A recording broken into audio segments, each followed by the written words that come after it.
Hey everybody, this is Kevin, and I wanted to do this quick little video to show you how I do my parachutes. I've had a request come in on how I pack my chutes, and I started to try to explain it via words and email, and I'm like, you know what, let me just shoot a video. I think, they say a picture's worth 1,000 words, so I'm hoping that a video is worth 1,000,000 words. So what I want to show you is just by example how I do my rockets. Now, I'm not saying this is the right way or the wrong way. I'm just saying that this is my way, and I'm sure there are better ways out there. And if you know of a better way, please let me know, and let everyone in the community know as well. But for now, I'm going to show you what I do, and I have different ways of doing it. I don't have one set way of doing it because I haven't determined if one way is better than the other. I'll just show you what I've done in the past that's worked, and some things that haven't worked. So when you get into larger rockets, the parachute issue becomes less of an issue because obviously the body tube is wider and there's more room to pack your parachute. But what happens is as you get down to the smaller tubes, say for example a BT-20 like this little Yankee, you're battling two things. You're battling, one, the diameter of the tube, which is rather restricting, but also you're dealing with the depth issue. You can only run a parachute so deep because now you're going to run into your wadding. If you put a altimeter or anything else in here, if you like I'm going to start doing in the future, start putting baffles in the tubes, well, now you're really limiting your space. So you can't obviously put a 15-inch parachute in here with a baffle because now you've only got this much space to work with. Now, I have eliminated the onboard electronics issue by always stowing my altimeters up in my nose cone. By doing that, I've freed up, whatever space that is, a ½ inch to an inch.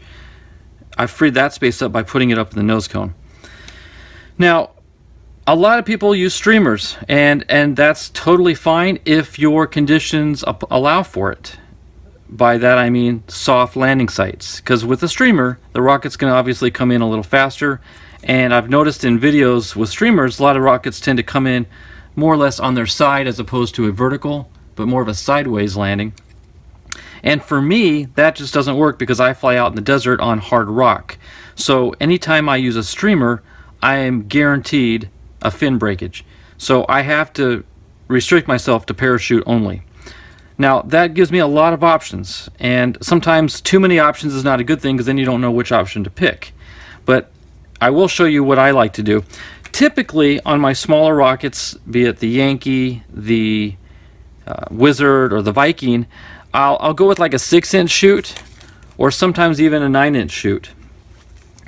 The problem with the 6-inch chutes that I've noticed, and also one more thing before we get too deep into it, all of my rockets use snap swivels. I do this on 100% of my rockets only because I want that option of swapping out and trying different techniques.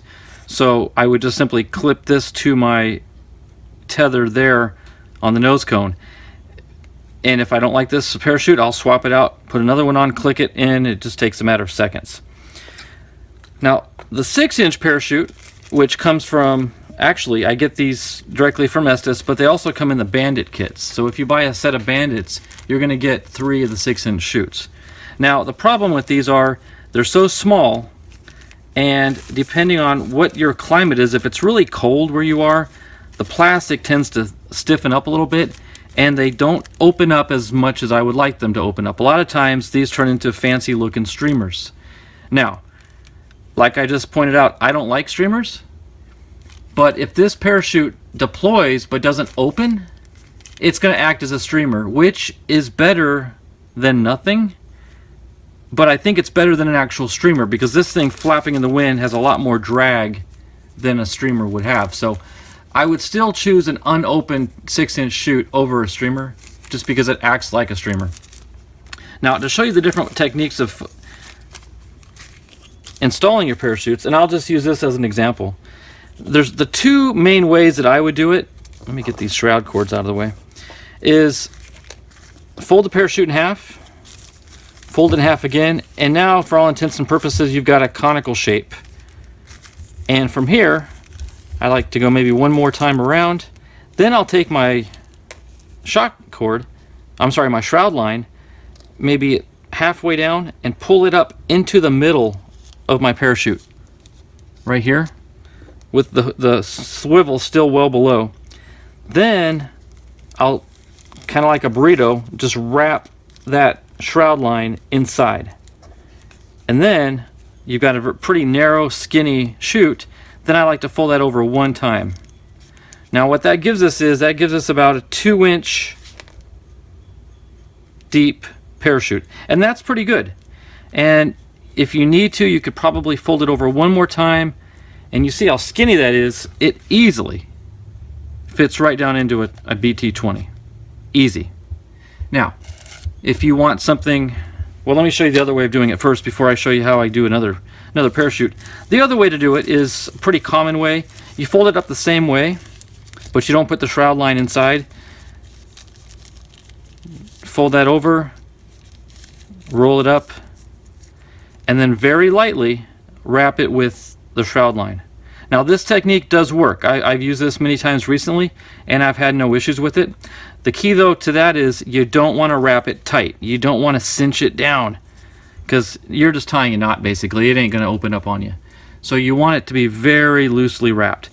And the other thing when it comes to plastic chutes is I don't install my chutes until no more than 5 minutes before launch. It's like one of the last things I do, is because the plastic does stiffen up and it will want to hold its shape. So I won't fold it up and insert it into the tube until just before I slide it onto the launch rod and go out to fly. So that's one thing to keep in mind when it comes to the plastic chutes. I've had success with both, but I've also had non-success with them opening up. And again, that's just, I think, the nature of the plastic. But again, this flopping in the wind, even if it doesn't open, in my opinion, is still better than a streamer. So, at least as good as a streamer. Now, I recently bought a 9-inch parachute because I said, you know what, I think I can squeeze 3 more inches of chute into a BT-20. So I ordered a 9-inch nylon chute from Rocketeers, and the only problem with this, really, is its bulkiness. It's thicker material, the knots, the shroud lines, everything about it is just bulkier. And of course when you fold it up, it's going to be thicker. So if you were just to take this as is and make your conical shape there, let's do one more, and then grab the shroud lines, pull them into the middle. Okay, I want you to notice something here. Down here at the tip, super skinny, easy just to put into the body tube. But look what you got down here. You've got a cluster of shroud line knots where they're attached to the chute. The chute itself, this is almost, if not wider than the body tube. So when you can slip this in, no issue, but you obviously run into a little jam up here at the end. There's no way you're going to get that in. And then you're just, even if you force it in, it's not going to eject out. So what do? Well, I've tried with success using this parachute by offsetting the points of contact. So they're not built upon each other and stacked on each other, they're offset. So you've got different layers down the depth of the chute. So let me show you an example of how I mean here. So let's fold it over maybe a third of the way up. Okay, you'll see how I folded this flap down a third. Now I've got a little bit kind of beyond these 2 attachment points. So I'm going to eliminate that by folding it down a third again. Okay, now we've got attachment points here, here, and here.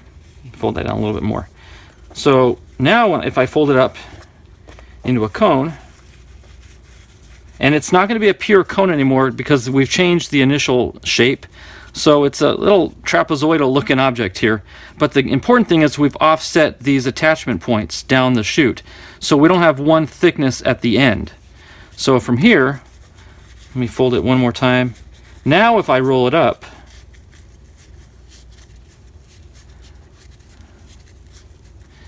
you've got some thickness here, here, and a lot less here at the end. You notice it's not as bulky here in the end, and that will allow a 9-inch nylon with thicker shroud lines to slide right in. Now, once we get the chute in, and I'm guilty of this, I do use sometimes a dowel to push my chutes down a little bit, but once you start to feel resistance, you either need to stop or realize you've probably overdone it. But as long as you push with the dowel and it's easily sliding deeper down the tube, you should be good to go. But once you feel resistance, that same resistance is going to happen when the ejection charge blows forward. So if you encounter any resistance, pull it out, start over again. Now, you've also got not a whole lot of space left in there for shroud lines and shock cord. So how do I handle that?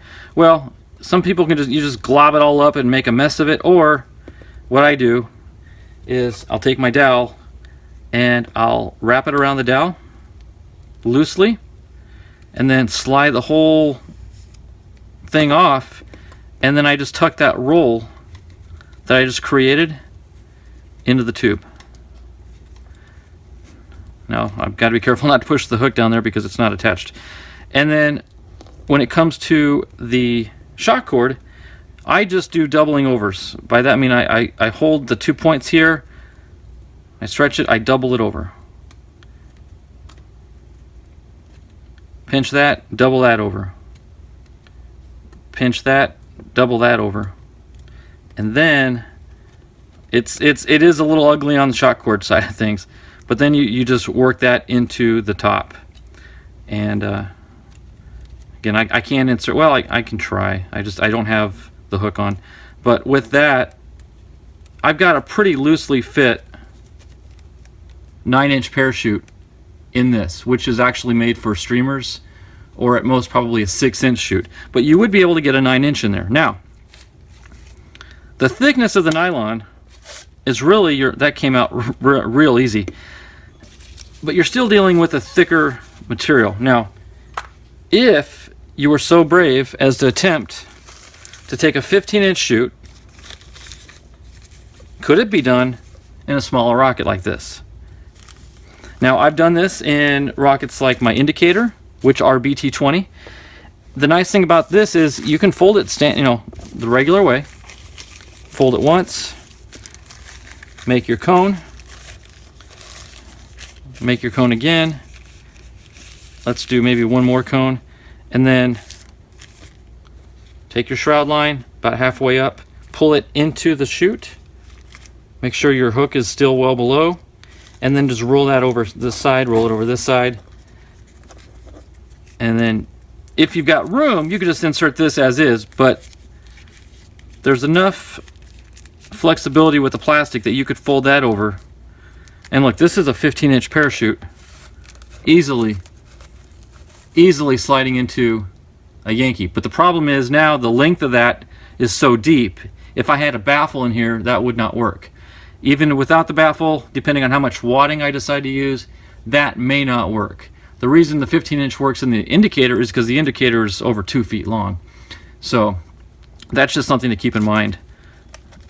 If you've got the length, you've got more options as far as running larger parachutes.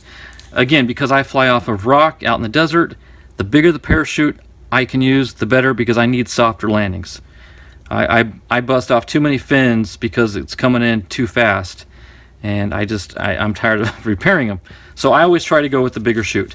Again, you want to fold this up though just prior to launch. If you do it the night before or even that morning, there's a chance that the plastic could kind of get stiff and maintain that shape and not want to fully open. So just something to think about there. And again, like I mentioned earlier, this is another 15-inch parachute, but I want to show you the challenge. Same size chute, but this is an apogee nylon.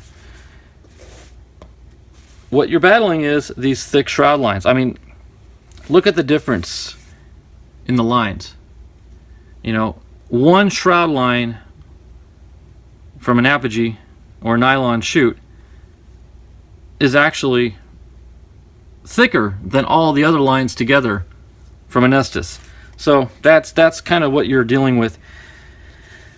The ideal chute would be a nylon chute with, say, the thin Estes strings. If somebody could come up with that, little concoction, or if I was smart enough to know how to stitch it in myself, I might attempt to make one. But these shroud lines are kind of the problem child with the nylon chutes. But if we were to fold this up,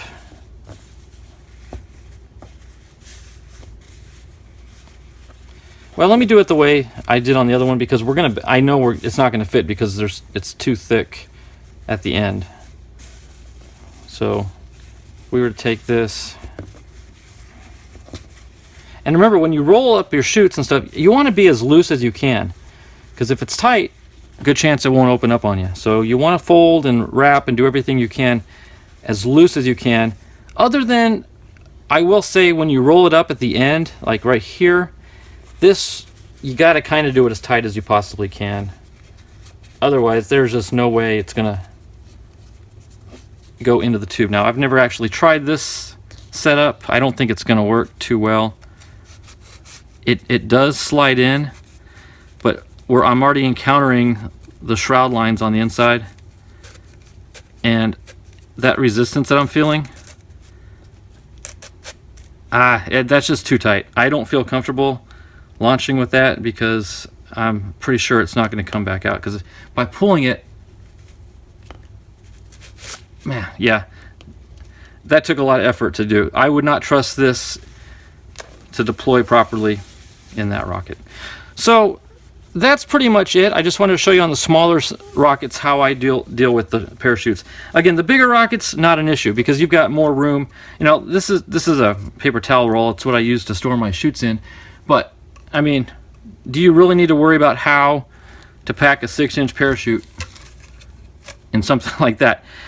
The bigger the parachute, the better. I'm sorry, the bigger the body tube, the better. But again, if you're running low power stuff and you've got these smaller BT20s, just be cognizant of what options are available, but also how to fold those options. It can be done. I'm not saying these are foolproof. I can predict in the future what I just showed you. At some point, I will have a jam up, because that's just the way rocketry is. But we could help eliminate some of those by folding them differently, by trying to adjust the depth of our knots and our bulges, just by shifting the parachute as we fold. So just food for thought, something to think about as you go fly. If you've got no wind and hard ground, bigger the better. Guarantee that's the way to go. So that's all. I just wanted to share this little video with you on how I do my parachutes on my LPR stuff. So thanks for watching, and hopefully we'll see you next time on a new Launch Days video.